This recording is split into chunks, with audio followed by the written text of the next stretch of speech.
So this series is called Beat the Breakout. I have to admit right now, though, I can't keep up. There have been so many prospects called up just in the past couple of weeks, including some right after last week's video. All right, so let's do two things here. First of all, I'm going to talk about those players who did just get called up, and also we're going to do a little bit of a rewind. Some players that I talked about not only a couple of weeks ago in the series, but even before the season started. Going to talk about basically which prospects you should be interested in and where. So today we're going to look at just prospects who are in the majors. Not very long, right? But let's see what they've done so far and what I think they're actually going to do and if they're worth adding to your redraft league. And the one that everybody has heard about now is Chandler Simpson because he's already made a splash and he's making headlines on MLB.com at least, talking about him getting 100 steals this season. All right, it's a little hyperbole there for you, but look, it's a headline grabber. And you know what? If someone's going to do it, maybe it would be Simpson. Yeah, no, nobody's going to do that. But could he maybe take the claim as the fastest player in the majors? Yeah, he definitely could. So far, his time from home to first seems to be the best. Now, of course, we have the rest of the season to play out, but look, speed is definitely his thing. It's not an issue. 80 grade speed all throughout. And you know what? He's been racking up a ton of steals in the minors, including a 100 steal season. Yep, just last year across AA and A plus ball, he stole 104 bases and he also hit 355. And this year, before getting called up, was hitting 301 at AAA. So it seems like he's got the hit tool. He's definitely got the speed. The power is non-existent. That's okay. That's a trade-off you'll get with that kind of elite speed. So just know the power, I mean, really, it's not there. It's a 20 grade power. So we have an extreme profile here. He will definitely help you in one category, hopefully help you with average, definitely not in the power categories. So what you got is a player that is much more useful in a roto league than in a points league. Now, this is the reason I talked about Simpson before the season started. Thought at some point he gets a crack here. He could absolutely help fantasy teams, and this is even earlier than I expected, but of course, injuries always happen before we expect them. Josh Lowe has been out for a while. Rays have, been juggling like Cameron Meisner and Jake Mangum, these guys who've been kind of early season revelations, but the injuries continue, and so now we see Simpson get a shot. And like honestly, with his caliber, not just the speed on the base paths, but his glove work and his fielding, it could keep him in the lineup pretty much the rest of the way. So the question always is, will the minor league success translate to the majors? So far, so good. He got a hit in each of his first two games and, shockingly, a stolen base. So it's absolutely not a question whether we should be interested here in fantasy. The question is how much. Now, I've seen a lot of people, a lot of analysts should say, go out and say must add, no matter what. If he's out there, you pick him up. It's not that simple. If you're in a shallower league, or honestly, if you have a roster where you're already good in stolen bases, I don't think you have to pick him up just to have him because, first of all, this is a guy who's going to help you mainly in one category. The batting average could be good, above average maybe, but that's not a guarantee. And you are sacrificing in some other categories. Again, strictly talking roto here. I think it kind of depends. And if you're in a shallow enough league, I don't think he's a must add. Let me remind you of Cardinals outfielder Victor Scott, who had a great spring, earned the center field job, and was red hot the first week of the season, and must add, right? This guy could steal 100 bases.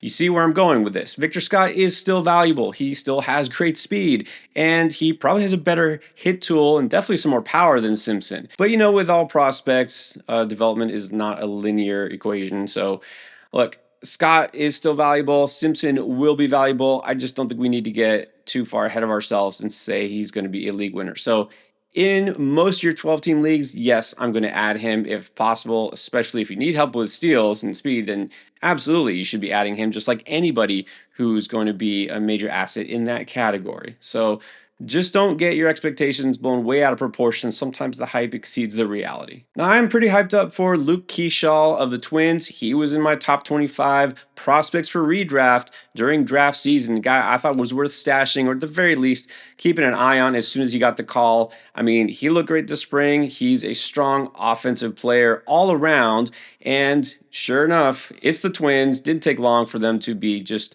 barraged by injuries. The question with Keyshaw is, where is his real fit defensively? Not really strong glove work, and it really doesn't matter. I mean, they'll just take warm bodies where they can get them at this point. And if he has to DH, fine, let him DH. This guy can hit. He can help them right here, right now, and they need the help.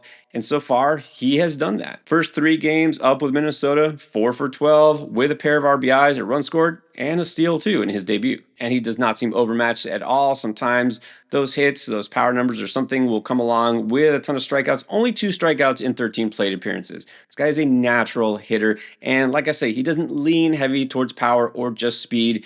I like that he is balanced in terms of his profile. He can help you a little bit everywhere. And that goes for your fantasy roster too. Right now, if you look on Yahoo, he's eligible at first base, second base, and outfield. So you can basically stick him anywhere. Look, I'm all in on Keyshaw. All he needed was the chance. Here he's got it. And it doesn't hurt that this week, if you add him right now, this is why I want to talk about this before the waiver wire video for week 5, he gets the White Sox this week, so a nice chance to pad his numbers. That said, I probably will still talk about him on the waiver wire video again. I think he's pretty close to being a must-add. I want to grab him now before anybody else does. Now, believe it or not, now we're going to talk about not one but 2 catchers. That's right, we've seen the debut of 2 promising young prospects. Let's start with the one that is about to debut for the Marlins, Agustin Ramirez. You may know that he was basically the key asset they got in return for Jazz Chisholm in their latest trade away of a superstar. This is an offensive-minded catcher. In fact, a lot of people think Ramirez long-term won't really be behind the plate. He'll be moved to first base a lot sooner than Wilson Contreras in his career. So that's fine. Who cares? He's got catcher eligibility right now. He's immediately of interest in anybody who plays a 2-catcher league because you know how 2-catcher leagues go. So what about in your regular redraft league? Could he replace a struggling catcher that you have right now? Or is he better than who you might currently have? Let me first stop you if you're thinking about dropping like Sal Perez or Yanir Diaz because they've been so bad for 2 weeks. Don't do that. But if you're starting catchers like a Gabriel Moreno or you're just streaming a guy like Carson Kelly who's hot, all right, then you can take a look at Ramirez. Maybe he is your long-term solution. Now, this, of course, assumes 2 things. First of all, he's ready to hit at the major league level, which I think he will be, but you never know.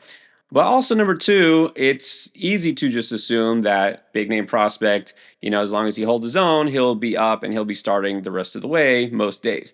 It's not that simple. So first of all, Ramirez is getting the call now because, Nick Fortes and Rob Brantley are both on the IL simultaneously. And I wouldn't blame you for not knowing the fact that those 2 guys I just mentioned are catchers for the Marlins. So seemingly easy path to playing time and at-bats for Ramirez right now. They do have Liam Hicks, who has been decent, but remember, Hicks being a left-hander, maybe he's the strong side platoon, and of course being the veteran of the group, Ramirez might not be somebody that they want in there every single day to start out. That could quickly change, but again, don't assume. Don't drop your starting catcher to get Ramirez. You can stash him. Like if you're in a 2-catcher league, definitely pick him up.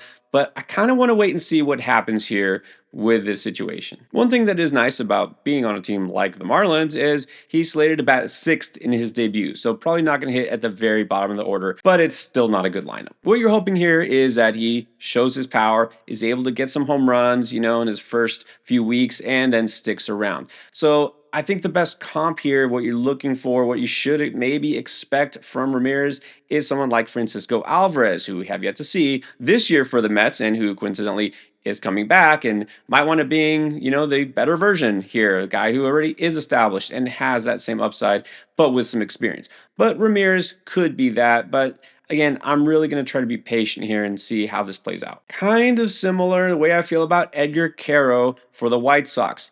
Obviously, very similar situation, meaning a horrible team, easy to fill position because they don't have anybody better there at catcher. I mean, he's got a clear path. The only competition really he had was also in the minors, Kyle Teal, who is an even bigger prospect for them. But they felt Caro was ready first, and here he is. He's already played a couple games, and what's nice, instead of hitting 6, he's hitting cleanup for the White Sox. And again, that says more about the state of the White Sox than it does about him, but hey, it's still a good spot to drive in runs, and he's done that so far in his first couple of games, already has 3 RBIs. Sit 4 for 16, a pair pair of doubles. Now, he does have some power, but he's a little bit more balanced as opposed to Ramirez. So a little bit of power, but a little bit better of a hit tool. So this is somebody who I don't think is going to be a standout in any category. And I mean, like when you look at these catcher profiles like a Cal Raleigh or Logan O'Hoppe, it's really feast or famine, right? They'll binge on home runs or they'll get you nothing. I don't think Caro is going to be that type of guy. I don't know that he'll crack 20 home runs even if he's up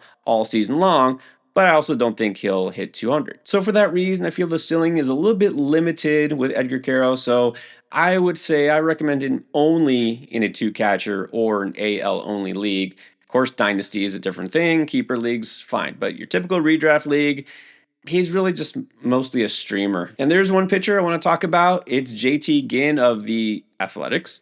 Now, he's, I believe, lost prospect status now. He's making some starts up in the majors this year, but close enough. This is a guy who was their number 6 prospect not long ago.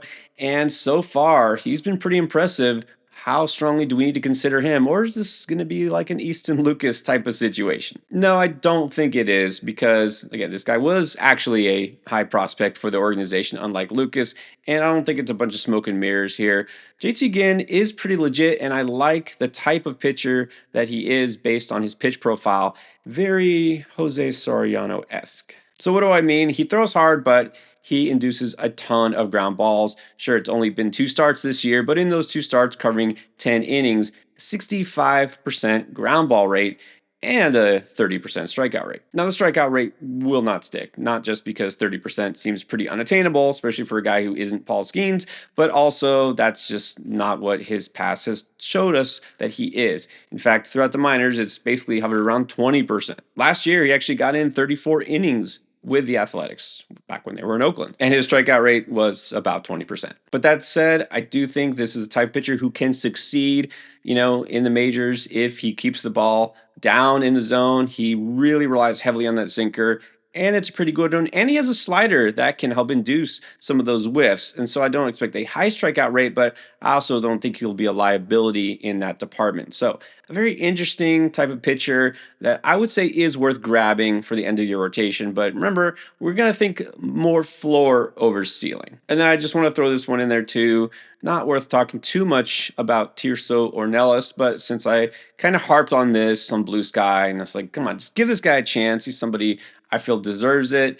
Well, they did. They called him up. The Padres got Tirso Ornelas on the roster and have just let him sit and watch the games. Let's give this guy a little bit of an opportunity to actually do something. Thought this would at least be a platoon on the strong side with Oscar Gonzalez, but they seem to be wanting Oscar to run away with this job. Just give Ornelas some at-bats. Let's see. I mean, Tyler Wade in center field. Look, I don't want to go on to this again, but Ornelas was blazing hot in the spring to start out. Remember, he ended up with a 294 average. He was basically their best hitter in spring training, but he didn't make the cut. Look, he was good last year at AAA, 23 home runs, 297 batting average. Just give this guy a chance. I hope it happens, but as of right now, I wouldn't be surprised if they're just going to let him sit there and be a bench bat and then send it back down. Always trying to keep you up to date with the latest advice to help you win, so check out our latest video if you haven't yet.